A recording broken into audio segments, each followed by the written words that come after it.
jouer par milliers. N'oublie pas les délices de Zélica. Bonjour tout le monde, c'est la période de Noël. Tout le monde est heureux, on se retrouve en famille et avec les amis. Mais la période de Noël ne pourrait pas être complète sans un bon repas rassembleur. Donc, j'ai décidé de vous faire comme entrée des fruits de mer, comme plat de résistance, la traditionnelle dinde de Noël et comme dessert, la bûche de Noël. Donc, suivez la préparation.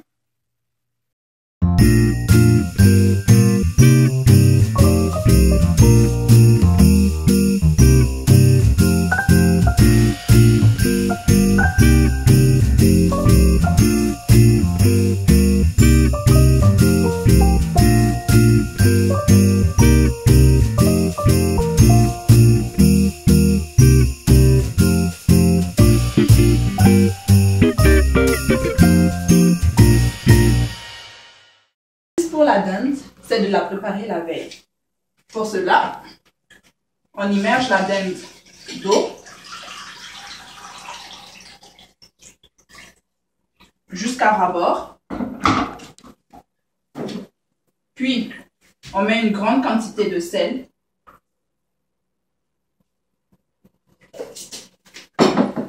De sorte à bien saler la dinde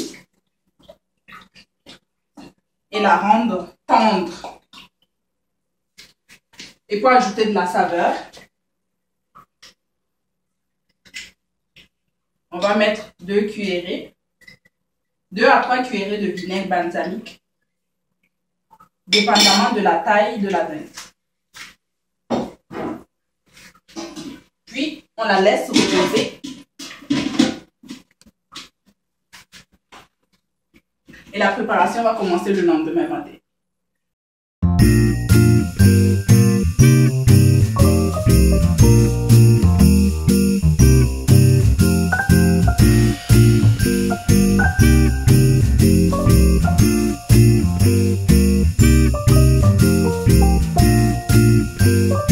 La cuisson de la dinde de Noël dure approximativement 6 heures. Donc, il est conseillé de se lever très tôt le matin de Noël. On va égoutter la préparation qu'on avait faite au préalable la veille.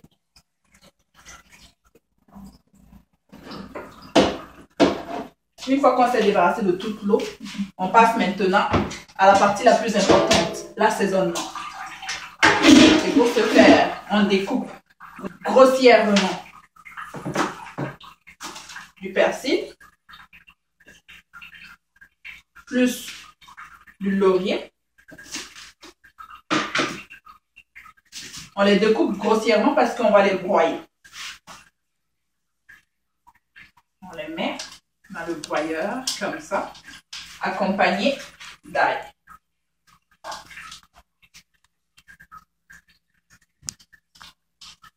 Et pour que ça soit fluide, on utilise du bouillon. Ça peut être du bouillon de bœuf ou du bouillon de poulet. Dans notre cas, on utilise du bouillon de bœuf. C'est bon?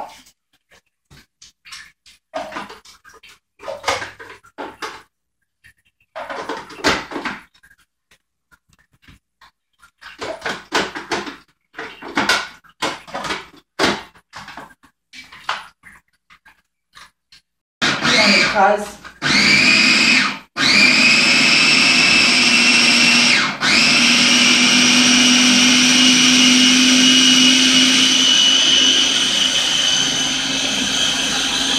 Une fois qu'on a fini d'écraser le persil et l'ail, on va maintenant faire l'assaisonnement de la dinde. Pour cela, on va ajouter du sel,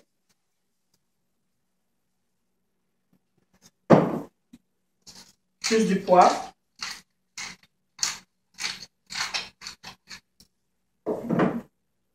on va également mettre de la cannelle,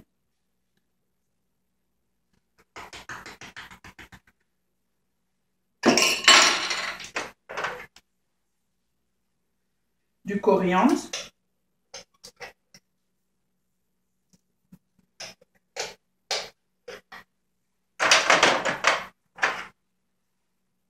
Et pour terminer, on va mettre du margarine.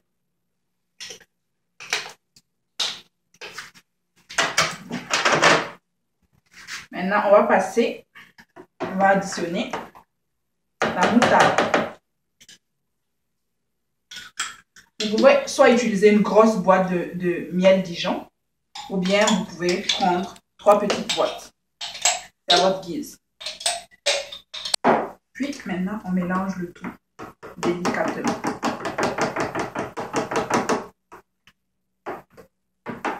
J'aime beaucoup la texture. Je vais passer maintenant à l'assaisonnement de la dinde. Et pour cela, je vais utiliser une purge. Je la remplis délicatement comme ça. Maintenant,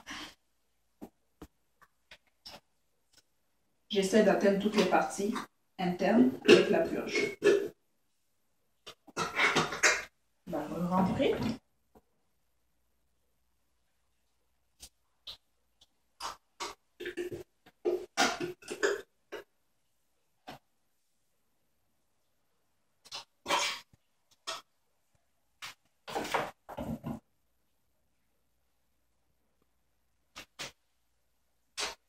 Cette partie également. On va mettre la purge. J'aime la purge parce qu'elle permet d'atteindre des endroits qu'on ne peut pas atteindre à la main. Et puis ça évite de l'inciser.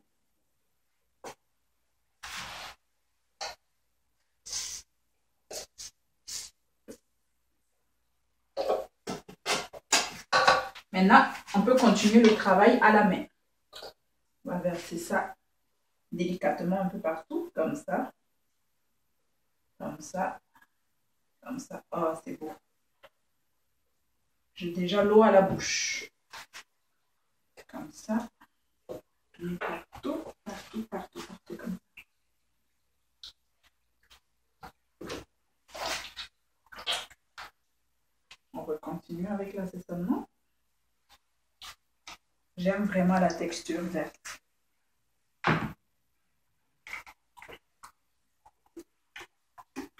Pour que tous les endroits puissent comme ça. Et bon.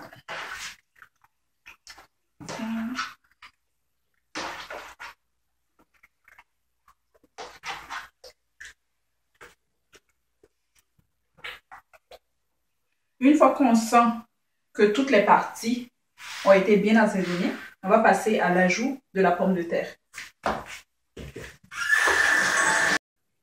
Avant d'ajouter la pomme de terre, on va l'assaisonner un peu avec un peu de poivre, juste un peu, et un peu de sel.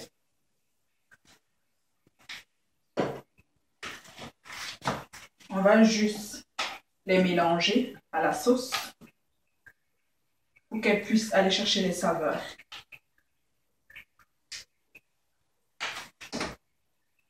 Comme ça.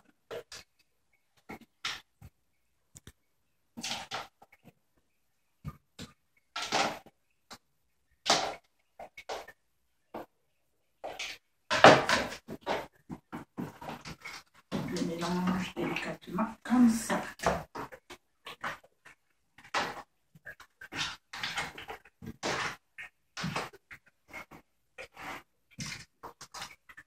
Pour que la pomme de terre puisse toucher l'assaisonnement qui est en bas. On la met en bas, comme ça. Comme ça, la pomme de terre aussi est également assaisonnée.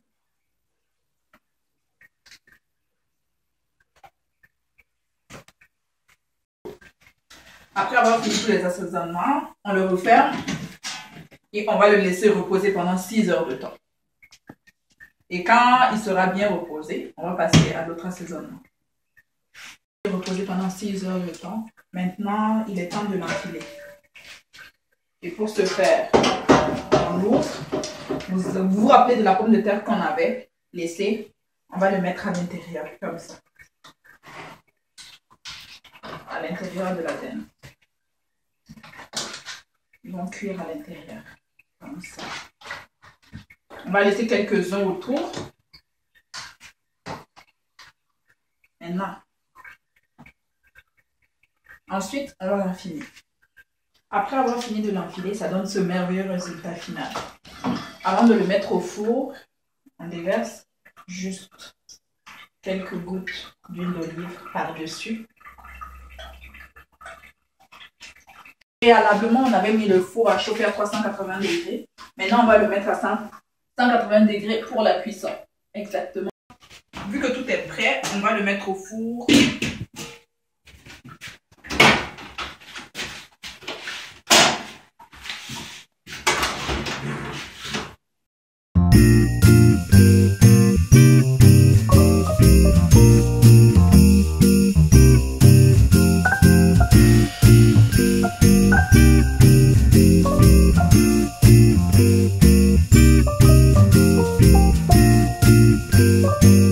Résultat final, la dinde est prête et j'ai fait un accompagnement de petits halocots. Donc vous voyez, elle est tendre, elle est juteuse, elle est croustillante. Et on peut le vérifier si on plonge.